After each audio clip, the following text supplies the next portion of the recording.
Hello বন্ধুরা, আমি সৈকত চলে এসেছি আবার একটা নতুন ভিডিও নিয়ে। আর আজকে আমার বিষয় হচ্ছে স্পোর্টস রিভিউ। আর কালকে আমি খেলা দেখছিলাম, মহিলা ক্রিকেট বিশ্বকাপ। এবং সেখানে কাল খেলা হচ্ছিল অস্ট্রেলিয়ার সাথে পাকিস্তানের। তো পাকিস্তান টসে জিতে, মহিলারা প্রথম টসে জিতে বল করার সিদ্ধান্ত নেয়।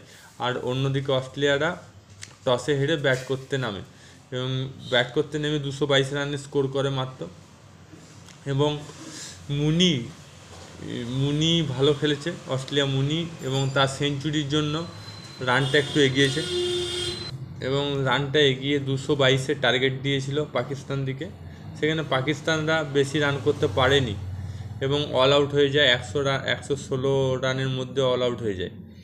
এবং মুনি এত সুন্দর বল করেছিল, মানে বলার কিছু নেই। ব্যাট করেছিলাম, সেটা বলার কিছু নেই। হ্যাঁ, এবং খুব ধৈর্য নিয়ে ব্যাট করেছিল, সেই জন্য 200 রান কভার করতে পেরেছে। আমি ভেবেছিলাম অস্ট্রেলিয়া হয়তো হেরে যাবে, হয়তো পাকিস্তান প্রথম জয়লাভ করবে। পরপর দুটো ম্যাচ হেরে গেছে পাকিস্তানরা। হ্যাঁ, একটা বাংলাদেশের কাছে হেরে গেছে, লজ্জা পাবে। একটা ভারতের কাছে তো হারবেই, ওটা তো মানে বলাই আছে।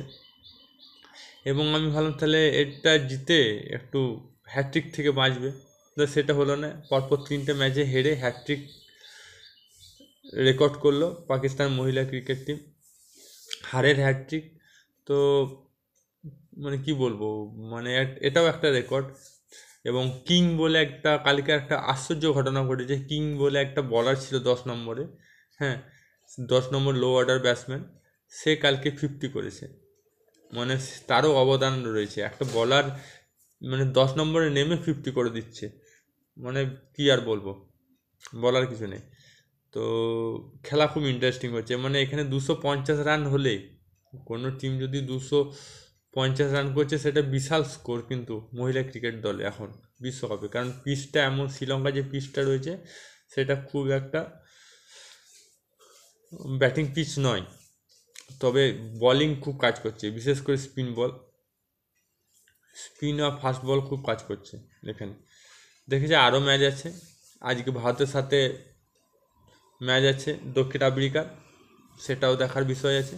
আপনাদের মতামত কি সেটা কমেন্ট বক্স লিখে নেন। ভালো লাগে লাইক করুন, চ্যানেল তাহলে সাবস্ক্রাইব করুন, ফেসবুক থেকে পেজটা ফলো করুন। আবার দেখা হবে নতুন ভিডিও নিয়ে। তখন জয় হিন্দ, জয় ভারত। ভারত থাকো, সুস্থ থাকো।